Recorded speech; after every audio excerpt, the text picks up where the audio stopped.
अस्सलाम वालेकुम रहमतुल्लाहि व बरकातुहू। नाज़रीन, मैं हकीम और डॉक्टर मोहम्मद ज़ुल्फ़िकार अस्करी आपके लिए फिर दोबारा हाजिर हो गया हूँ आपकी खिदमत में, आपका खादिम। आज मर्दाना कमज़ोरी के जो गलत फहमियाँ हैं लोगों के, मर्दाना कमज़ोरी के ताल्लुक़ से जो गलत फहमियाँ हैं अक्सर व बेशतर नौजवानों में, अधेड़ वाले उम्र वालों में और बूढ़ों में बहुत से गलत फहमियाँ हैं, इसको दूर करने में यहाँ हूँ इंशाअल्लाह ताला। ये वीडियो को आप लोगों से गुजारिश है आखिरी तक देखिए, इब्तिदा से आखिरी तक देखिए, क्योंकि ऐसे गलत फहमियों को इंशाअल्लाह आज दूर करूँगा। मर्दाना कमज़ोरी क्या है, कैसे आती, किन किन असबाब से आती है और कैसे दूर हो सकती। आपको इंटरनेट पे बहुत सा मवाद मिल सकता है मर्दाना कमज़ोरी के बारे में, लेकिन मर्दाना कमज़ोरी का मुकम्मल इलाज कहीं नहीं मिलता, क्योंकि मार्केट में जो गोलियां हैं 20 रुपए वाले साइड इफ़ेक्ट वाले गोलियां हैं, जिसके खाने से आपको वक्तिया ताकत आ जाती। जब आप गोली खाते हैं तो ताकतवर हीरो बन जाते हैं, आप गोली छोड़ देते हैं तो ज़ीरो बन जाते हैं, और वो गोली 1 साल 2 साल इस्तेमाल करने के बाद हमेशा के लिए नामर्दी आ जाती। ये हमारा जो यूनानी में इलाज है, इसको एक दफ़ा आप कोर्स कर लेते हैं तो हमेशा के लिए आपकी मर्दाना कमज़ोरी का इलाज हो जाता, फिर दोबारा आपको दवा की ज़रूरत नहीं पड़ती। आप लोग जो है सो बहुत से लोगों के अंदर मर्दाना कमज़ोरी क्यों आती, कई लोग जो है सो दवा साजों के पास जाके दवा खा लेते हैं, कई लोग जो है सो बग़ैर डॉक्टर को पूछे हलवे ला के खा लेते हैं, माजून ला के खा लेते हैं, जिसकी वजह से बहुत से नुकसानात हो जाते हैं और हमेशा के लिए आदमी नामर्द हो जाता है। क्योंकि मर्दाना कमज़ोरी का एक उसूल इलाज है, मर्दाना कमज़ोरी में बेहतरीन इलाज यूनानी में है, क्योंकि पहले इसमें क्या करते, तस्कीन देने वाली दवाएं देते, दूसरी स्टेज में तक़वियत ताकत देने वाली अद्वियात दी जाती हैं, तीसरे स्टेज में मुहर्रिकात हरकत देने वाली दवाएं यानी कि स्टिमुलेंट्स दिए जाती हैं, चौथे दर्जे में सलाबत सख्ती पैदा करने वाली अद्वियात दी जाती हैं, 5वें में लज्जत देने वाली यानी सेक्स का ड्यूरेशन यानी कि मुबाशरत का वक्त बढ़ाने वाली अद्वियात दी जाती हैं। तो आप लोग कभी भी डॉक्टर के, हकीम के मशवरे के बगैर दवा साज के पास या कोई साइड इफ़ेक्ट वाली दवा मेडिकल हॉल से लेके खाना, कोई मेडिकल हॉल से माजून लेके खाना मत करिए, क्योंकि इससे आपकी ताकत हमेशा के लिए मादूम हो सकती है, आप हमेशा के लिए नामर्द हो सकते हैं।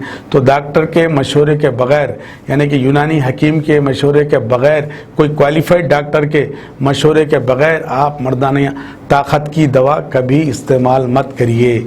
चलिए, आज मैं बताना चाह रहा हूँ कि मर्दाना कमज़ोरी के सबसे बड़े 6 असबाब हैं, 6 सबब, सबसे बड़े 6 सबब हैं जो अक्सर व बेशतर कामन देखे जाते हैं, जो हम देखते हैं मरीजों को। उसमें सबसे बड़ा सबब, इसको बोलते हैं आर्टियोजेनिक इरेक्टाइल डिसफंक्शन, अज़ू के तरफ दौरान खून का कम हो जाना, जिसकी वजह से अज़ू में सख्ती व तनाव आना कम हो जाता है या ख़त्म हो जाता है। इसको कहते हैं आर्टियोजेनिक इरेक्टाइल डिसफंक्शन। ये क्यों होता, मैं इससे पहले नाज़रीन ये बात बता दूं, अज़ू जब नरम रहता, इसमें से खाली सर्कुलेशन यानी कि खून का सर्कुलेशन होते रहता। जब अज़ू मोटा तनाव आ जाता तो इसमें 8 ml खून यानी कि 8 cc खून का आना होता है, जिसकी वजह से अज़ू में सख्ती और मोटाई आती है। यानी कि फुग्गा है, फूकने से पहले छोटा फुग्गा है, फूकने के बाद बड़ा फुग्गा बन गया, चमड़े का फुग्गा है, इसमें 8 ml खून आ जाता है। कब आता, आपके अज़ू की तरफ आने वाली शरियाने उसकी नॉर्मल हो, तब अज़ू में पूरा खून 8 ml आता है। ये शरियाने कब ख़राब होती हैं, हम कुदरत के ख़िलाफ़, फितरत के ख़िलाफ़ जाके मुश्तजनी करते हैं, अपने हाथ से, ये जो चमड़ा है ना, अपने हाथ से अज़ू को जब रगड़ते हैं तो यहाँ के शरियाने जो होती हैं, आर्टरीज जो होती हैं, वेंस जो होती हैं, पूरे तकरीबन ख़राब हो जाते। अब कई डॉक्टर्स बोलते भाई मुश्तजनी करने से कुछ नहीं होता, मगर यूनानी साइंस बोलती मुश्तजनी करने से अज़ू की साख्त में, बैरूनी व अंदरूनी साख्त में ख़राबी आ जाती, क्योंकि इंट्रापोडेंटल आर्टरी और इंट्राइलियक आर्टरी जो खून सप्लाई करते हैं अज़ू की तरफ, उसमें सिकड़ाव आ जाता है किस्म का, बाज़ वक़्त कोलेस्ट्रॉल बढ़ने की वजह से, ख़राब कोलेस्ट्रॉल बढ़ने की वजह से दिल के वाल्स जैसा, दिल के जो वरीदें होती हैं, जो आर्टरीज होती हैं, जो ब्लॉक होती हैं, ब्लॉकेज आ जाता है। अज़ू में भी ब्लॉकेज आ जाता है हाइपरलिपिडीमिया में, यानी कि कोलेस्ट्रॉल के ज़्यादा होने में। एक काज हो गया हाथ से रगड़ने से, यानी कि मुजनी की वजह से, मुट्ठी मारने की वजह से अज़ू में सिकड़ाव आ सकता और अज़ू की तरफ दौरान खून कम हो सकता। दूसरी वजह कोलेस्ट्रॉल के ख़राब कोलेस्ट्रॉल के बढ़ने की वजह से, ख़राब चर्बी के बढ़ने की वजह से अज़ू में दौरान खून कम होता। तीसरा, शुगर की वजह से शरीयानें ख़राब होती रहती हैं, डायबिटीज़ की वजह से उसमें भी अज़ू की तरफ दौरान खून का आना कम होता है। ये 3 बड़े वजूहात हैं जिसकी वजह से आर्ट्रियोजेनिक इरेक्टाइल डिस्फंक्शन आ सकता है। अब इसके इलाज के बारे में मैं इंशाल्लाह तफसील से समझाऊंगा। फिर दूसरा जो सबब है इसमें, इसको वीनोजेनिक इरेक्टाइल डिस्फंक्शन कहते हैं। जब अज़ू में 8 ml खून आ जाता है, अज़ू मोटा हो जाता है, अज़ू में तनाव आ जाता है, तो एक पीछे लाक रखा लामिया, वो वेंस जो ऊपर से जाते हैं ना, ऊपरी वेंस में लॉकिंग सिस्टम रखा, ये लॉक कर देता। खून जब अंदर आ जाता अज़ू में तो पीछे लॉक हो जाता, खून पीछे नहीं जाता दोबारा। अगर खून बीच में जा रहा तो उसको वीनस लीकेज कहते हैं। वेन के ज़रिए आया हुआ खून अज़ू में फिर पीछे जाते जाते पूरा चले जाता बदन में, जिसकी वजह से अज़ू में सख्ती ख़त्म हो जाती, नरमी आ जाती। ये लॉकिंग सिस्टम कब ख़राब होता? हमारे मुजनी की वजह से ख़राब होता। तो खून 8 ml जब आया, बिस्तर मुबाशिरत पूरी मुकम्मल होने तक खून अज़ू में टिका रहना, रुका रहना मर्दाना ताकत का ज़ामिन है। अगर बीच में मनी निकलने से पहले आपका खून पीछे चले जाता है अज़ू में आया हुआ, तो समझिए वीनोजेनिक इरेक्टाइल डिस्फंक्शन हो गया आपको। ये कब होता? वेरिकोसिल जैसी बीमारी में या मुजनी कसरत की करने की वजह से ये बीमारी आ सकती है। वीनोजेनिक यानी कि ईडी, बीच में सख्ती का, अज़ू को दाखिल करने के बाद सख्ती का ख़त्म हो जाना। अब तीसरी वजह हार्मोनल इरेक्टाइल डिस्फंक्शन। इसमें क्या होता नाजरीन, अपने दिमाग से जो हार्मोन्स निकलते, अपने फोतों से जो हार्मोन्स निकलते, दिमाग से कौन से हार्मोन्स आते हैं? हाइपोथैलेमस से गोनाडोट्रोपिन रिलीजिंग हार्मोन आता, और एंटीरियर पिट्यूटरी ग्लैंड है, उदुद है, उससे follicular stimulating hormone, luteinizing hormone, और जो है सो TSH thyroid stimulating hormone, prolactin hormone जैसे हार्मोन्स में इम्बैलेंसिंग जब पैदा हो जाती है, यानी कि इसके जो नॉर्मल पैरामीटर्स होते हैं वो यानी कि ऊंच नीच हो जाते हैं, तो अज़ू में तनाव ख़त्म हो जाता है। ये हार्मोनल इम्बैलेंस कब आती? जब बदन में, दिमाग में स्ट्रेस का, तनाव का बढ़ जाना, काम का है, बिजनेस का है, इस किस्म के स्ट्रेस से, दिमागी तनाव से आपका जो है सो हार्मोनल इम्बैलेंसिंग ख़राब हो सकता। और रातों का ना सोना, मैं बारहा कह रहा हूँ, अल्लाह ताला रात में हम सोने के बाद 10 साढ़े 10 बजे से सेक्सुअल हार्मोन्स बनते रहते बदन में, उस वक़्त अपना सोना ज़रूरी है, क्योंकि दिन का सोना फ़ायदेमंद नहीं है, रात का सोना फ़ायदेमंद इसलिए है। रात में हम लाइट बंद कर दिए तो देखिए पूरा ज़मीन पे अंधेरा है। अंधेरे में अल्लाह ताला बनाया रात को आराम के लिए। अंधेरे में दिमाग में जितने हार्मोन्स बनना है वो बनते रहते, ये नेचुरल प्रोसेस है, अल्लाह ताला की तरफ से बदन में डिज़ाइन कर दिया अल्लाह मियाँ। उसके खिलाफ अगर हम रात को सोने के बजाय जाग रहे हैं तो ये सेक्स के हार्मोन्स नहीं बनते। दिन में हम सो गए तो फ़ायदा नहीं रहता, इसलिए ज़मीन पे 7 रंग पड़ते उस वक़्त, जैसा खौसे ख़ज़ा निकलती ना, रेनबो में देखो 7 रंग रहते, ज़मीन पे 7 रंग पड़ते रहते। इस वक्त अगर हम जाग रहे यानी कि सो रहे हैं तो उस वक्त सेक्स के हार्मोन्स आपके बदन में नहीं बनते, या हार्मोनल डिफिशेंसी या कमी या ज़्यादती। थायराइड हार्मोन है, कम हो सकता है, ज़्यादा हो सकता है। प्रोलैक्टिन हार्मोन है, प्रोलैक्टिन हार्मोन अगर बढ़ गया टेस्टोस्टेरोन हार्मोन को कम करता, टेस्टोस्टेरोन हार्मोन कम हो गया तो फिर अज़ू में तनाव नहीं आता। तो हार्मोन्स का बराबर रहना, नॉर्मल पैरामीटर्स में रहना इंतहाई ज़रूरी है, तो यानी कि रातों का सोना इंतहाई ज़रूरी है। इसी तरह टेस्टोस्टेरोन जो हार्मोन है, अपने यानी कि मर्द के फोतों से जो हार्मोन निकलता, टेस्टोस्टेरोन जो हार्मोन है वो फोते बनाते। अगर जर्दा खाने वालों के अंदर, गुटखा खाने वालों के अंदर तंबाकू खाने वालों के अंदर वो गोनाडल टॉक्सिन है, वो एक जहरीले मादे रहते हैं उसमें, फोतों के जो हार्मोन है उसको बनाने का जो प्रोसेस होता है उसमें खलल पैदा करके वो हार्मोन में भी कमी बेशी के नतीजे में मर्दाना कमज़ोरी लाहक हो सकती है। तो लिहाजा हार्मोन्स नॉर्मल रहना और अज़ू की साख्त नॉर्मल रहना और अज़ू में आया हुआ खून बराबर पूरी मुबाशिरत तक सख्ती बरकरार रहना, टिका हुआ रहना, लॉकिंग सिस्टम बराबर रहना। अब चौथा सबसे बड़ा जो सबब है न्यूरोलॉजिकल इरेक्टाइल डिसफंक्शन कहते हैं इसको। जैसा ये हाथ को कौन उठा रहे हैं? आसाब उठा रहे हैं, नर्व्स उठा रहे हैं। अगर ये हाथ को अगर फालिज हो गया तो ये हाथ नहीं उठता। मतलब क्या हुआ? अज़ू को उठाने वाले आसाब जो दिमाग से यानी कि उसका ताल्लुक़ रहता, क्योंकि तमाम आसाब का मरकज़ मबदा दिमाग है, सेंट्रल नर्वस सिस्टम पूरा दिमाग से जुड़ा हुआ है। दिमाग की कमज़ोरी, आसाब की कमज़ोरी, दिमाग कब कमज़ोर होता है? जब मुश्जनी करने की वजह से आसाब के साथ साथ दिमाग कमज़ोर हो जाता है। देखिए आसाब में क्या खराबी आती, आपके अज़ू की हिस्स इतनी बढ़ जाती, हाथ अपने पार्टनर का हाथ भी लगने से मनी का निकल जाना होता है, जिसको ज़कावत हिस्स कहते हैं। हाइपर सेंसिटिव बन जाता अज़ू इतना हाइपर सेंसिटिव बन जाता कि आपके थोड़े से टच पे आपके थोड़े किसी के यानी कि अपने दो पैरों के रगड़ से भी मनी निकल जाती, इतना हाइपर सेंसिटिव बन जाता अज़ू। बाज़ इतना बेहिस हो जाता अज़ू, किसी के आपके हाथ लगाने से किसी के हाथ लगाने से उसका एहसास भी नहीं होता। ये आसाब की कमज़ोरी न्यूरोजेनिक इरेक्टाइल डिसफंक्शन कहते हैं। यूनानी में इसका बेहतरीन इलाज है।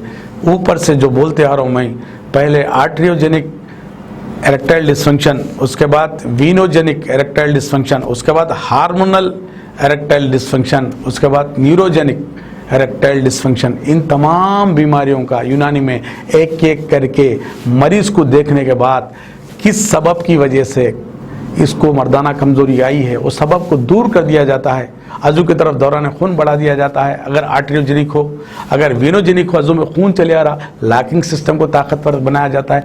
हार्मोनल इम्बैलेंसिंग हो तो हार्मोन को एतदाल पे लाया जाता है। अगर आपका न्यूरोलॉजिकल आपको ईडी है, इरेक्टाइल डिसफंक्शन है, आपके आसाब को ताकत देके मर्दाना ताकत को पहले जैसी बना सकते हैं। इंशाल्लाह आप पहले जैसे मर्द पूरे बन सकते हैं यूनानी में, और मुस्तकिल इलाज रहता है यूनानी में, कोई धोखा नहीं रहता। अब रही बात पांचवा जो सबब है सबसे बड़ा, और एक सबब यह है साइकोलॉजिकल, यानी कि बिस्तर करने से पहले खौफ आ जाना, यानी कि खौफ के यानी कि फियर हार्मोन्स जब बॉडी में रिलीज होते हैं तो तनाव लाने वाले हार्मोन्स पर डोमिनेट करने की वजह से तनाव लाने वाले हार्मोन्स नहीं आते, तो अज़ू में तनाव नहीं आता। स्ट्रेस कंटिन्यू बदन यानी कि दिमाग पे तनाव का रहना, और जो सो डिप्रेशन में रहना, परफॉर्मेंस एंग्जाइटी, अगर मैं कर सकता हूँ नहीं कर सकता हूँ, ऐसे मरीजों का तनाव तो आता आपने, यानी कि मुझे नहीं करते खुद तनाव आता, मगर औरत के पास जाने से, बी के पास जाने से तनाव इन लोगों में नहीं आता। तो इन लोगों के अंदर स्ट्रेस, तनाव, डिप्रेशन रहता है। ये साइकोलॉजिकल इरेक्टाइल डिसफंक्शन है। आखिरी पांचवा इरेक्टाइल डिसफंक्शन जो है, इसको ट्रामेटिकल अज़ू पे मार लगने की वजह से अज़ू की तरफ सप्लाई होने वाली जो आर्टरीज है उसमें किसी किस्म का रप्चर हो गया है, या सेक्स अपने पार्टनर को ऊपर बिठा के सेक्स करने की वजह से अज़ू में फ्रैक्चर होता, कभी वजन पड़ने की वजह से जैसा हड्डी टूटती ना, अज़ू भी टूट जाता, तो उसको पेनेल फ्रैक्चर कहते हैं। ऐसी सूरत में ट्रामेटिकल नामर्दी आ सकती, पेरोनिस डिसीज हो सकती कि अज़ू में टेढ़ापन किसी की तरफ कुंडी के मानंद बन जाता, आगे पीछे या आजू बाजू, यानी कि चोट का लग जाना, कभी पार्टनर को उठा के गलत तरीके से बिठा के जो सेक्स का करवाना, और जो है सो कभी हादसात में कभी बॉल का क्रिकेट खेलते वक्त बॉल का लग जाना, तो ऐसे सूरतों में ट्रामेटिकल इरेक्टाइल डिसफंक्शन कहा जाता है। ये तमाम असबाब को अल्हम्दुलिल्लाह इसका पूरा इलाज किया जा सकता है सबब के हिसाब से। किसी को एक सबब से हुआ, किसी को 2-3 असबाब है इसमें शामिल, तो भी मर्दाना कमज़ोरी का इलाज अल्हम्दुलिल्लाह कामयाब होता है। पहले साइंस बोलती थी बुढ़ापा 45 साल से आता। औरत के अंदर जैसे माहवारी बंद हो जाती है ना, मर्द के अंदर भी सेक्स के हार्मोन्स 45 साल से कम होना शुरू हो जाते हैं। उस पीरियड को एंड्रोपास पीरियड कहते हैं। अब तो बोल रही साइंस 30 साल के बाद ही एंड्रोपास आना शुरू हो गया। तो लिहाजा मर्दाना कमज़ोरी किसी भी उम्र में अपनी गलत आदतों की वजह से आ सकती है। तो लिहाजा इसमें शर्माए ना। जैसा आँख कमज़ोर हो गया, चश्मा लग गया, कान कमज़ोर हो गया, कान का आला लग सकता है, इस तरह मर्दाना कमज़ोरी भी आ सकती है। मर्दाना कमज़ोरी के लिए आप मुझसे मिलिए या कोई काबिल डॉक्टर से मिलिए, अपना कामयाब इलाज करवाइए। एक बात याद रखिए नाज़रीन, आप बग़ैर डॉक्टर को पूछे लोगों मेडिकल हॉल पे जाके गोलियां मत खाइए और हलवे मत इस्तेमाल करिए। ख़ास तौर पे दवा साजों के पास जाके दवाएं मत लीजिए, क्योंकि मैं बताया ना मर्दाना कमज़ोरी का एक आर्डर बाय आर्डर ऊपर से इलाज, उसल इलाज है। पहले मुसक्किनात दिए जाते, उसके बाद मुखव्वियात दिए जाते, उसके बाद मुहर्रिकात दिए जाते, उसके बाद मुसल्लिबात सलाबत पैदा करने वाली दवाएं दी जाती, उसके बाद लज्जत पैदा करने वाली दवाएं दी जाती। तो लिहाजा इस आर्डर से इलाज करें तो मर्दाना कमज़ोरी का इलाज होता, वरना इलाज नहीं होता। इस वास्ते कहीं हकीम यानी कि चोर हकीम बाजार में बोर्ड बैठे हुए हैं, अपने आप को हकीम कहते हैं, बोर्ड बगैर डिग्री के फेक डॉक्टर्स बैठे हुए हैं। आपको जाते आजकल एक नया ट्रेंड चल पड़ा है, व्यागरा जैसे गोलियां पीस के माजुनों में मिला के लोगों को खिला रही और हमारा यानी कि क्वालिफाइड डॉक्टर का नाम बदनाम कर रही। हम यूनानी डॉक्टर्स का नाम बदनाम कर रहे हैं। लिहाजा आप लोगों से गुजारिश है, मुझे नहीं दिखाना है तो मुझे कोई एतराज़ नहीं है। अगर आप किसी अपना इलाज कराना है तो कोई काबिल यूनानी डॉक्टर से अपना इलाज करवाइए। इन जैसे हथियारों को, लुटेरों को, ठगों को अपना हाथ मत सौंपिए, अपनी ज़िंदगी मत सौंपिए, वरना आपके सेहत से भी खेलेंगे, आपके पैसों से भी खेलेंगे। आपका भी ऐसा भी होता गुर्दे भी फेल कर देंगे आपके। तो लिहाजा इन लोगों से बचिए। मर्दाना कमज़ोरी का अल्हम्दुलिल्लाह हमारे यहाँ पूरा कामयाब इलाज होगा। आप ये नाज़रीन मेरी बात ये जानिए कि कभी भी मैं अक्सर और बेशतर पिछले प्रोग्राम्स में भी बता रहा था, रातों का जगना ठीक नहीं है। जर्दा, गुटखा, तंबाकू, शराब का इस्तेमाल करना ठीक नहीं है। और मुजजनी करना और गंदी फिल्में देखना, पोर्नोग्राफी जिसको कहते हैं, पोर्नोग्राफी देखने वालों के अंदर हार्मोनल इम्बैलेंसिंग आती, वो एहतियात करें, पोर्नोग्राफी से बचें, गंदी आदतों से बचें, होमोसेक्सुअलिटी से बचें। और हमसे देखिए हर बंदे से गुनाह हो सकते हैं, अल्लाह माफ़ करता है, बेशक माफ़ करने वाला है, मगर बदन माफ़ नहीं करता। एक बात देखिए, जब तक आपका उसका इलाज नहीं कराते आपका बदन माफ़ नहीं करता। जिस किसी को भी मुजजनी की आदत है, मुट्ठी मारने की आदत थी हो माजी में, या उनकी शादी हो गई हो या होने वाली हो, ज़रूर इलाज करा के शादी करिए। अगर शादी हो भी गई तो अपना इलाज करवाइए, क्योंकि ये गाड़ी ज़्यादा चलने वाले नहीं हैं। यार एक बात रखिए, अपने हाथ के अंदर दर्द है, पैर में दर्द है, हम अकेले सो सकते, एक गोली खा के सो सकते। अगर अज़ू में ताकत नहीं है तो दोनों का मामला है, मुश्तरी का मामला है, मियाँ और बीवी का। इसका हिसाब तो लिया जाएगा या घरेलू झगड़े शुरू हो जाएंगे इसका मामला। तो लिहाजा नाजरीन मेरी ये आपसे इल्तिजा है कि अपने आप को काबिल डॉक्टरों को दिखाइए और कामयाब इलाज करवाइए। इसके अलावा मेरे दवाखाने पे हमारे मिसेस डॉक्टर तलत अस्करी साहबा तबीबा, जो मशहूर है औरतों के अमराज के लिए, बच्चेदानी के जितने भी अमराज है, बच्चेदानी पे सूजन है, फाइब्राइड्स है, सिस्ट है, और बच्चेदानी की यूट्राइन ट्यूब में ब्लॉकेज है, और बच्चेदानी के अंदर गोश्त बढ़ जाना, यूट्राइन पॉलिप कहते हैं, बच्चेदानी के मुंह पे ज़ख़म का इन्फेक्शन का आ जाना, सर्विसाइटिस कहते हैं। इन तमाम अमराज का अल्हम्दुलिल्लाह बग़ैर ऑपरेशन, पेट को काटे और चीरे बगैर कामयाब इलाज होगा। इन अमराज के लिए डॉक्टर तलत अस्करी साहबा से मिल सकते हैं।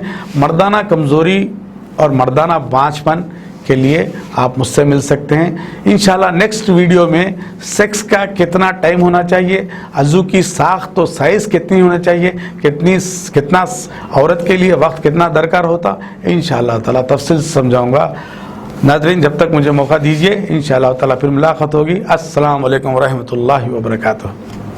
A1 टाउनशिप की एक और नई पेशकश, जहांगीर पीर दरगाह से 2 किलोमीटर पहले मल्टीनेशनल कंपनीज के करीब जो कि बिल्कुल बिल्कुल बिल्कुल आबादी से लगा हुआ, बेंगलोर हाईवे से सिर्फ 5.5 किलोमीटर, बीटी रोड से लगा हुआ, तमाम डेवलपमेंट के साथ 5,50,000 में 100 गज का प्लॉट। A1 टाउनशिप में आपका ये छोटा सा इन्वेस्टमेंट आपका और आपके बच्चों का मुस्तकबिल बदल सकता है। आज ही तशरीफ लाएं और A1 टाउनशिप के इस प्रोजेक्ट से फायदा उठाएं। Office at pillar number 235 opposite fisheries department, Rajendra Nagar, Hyderabad.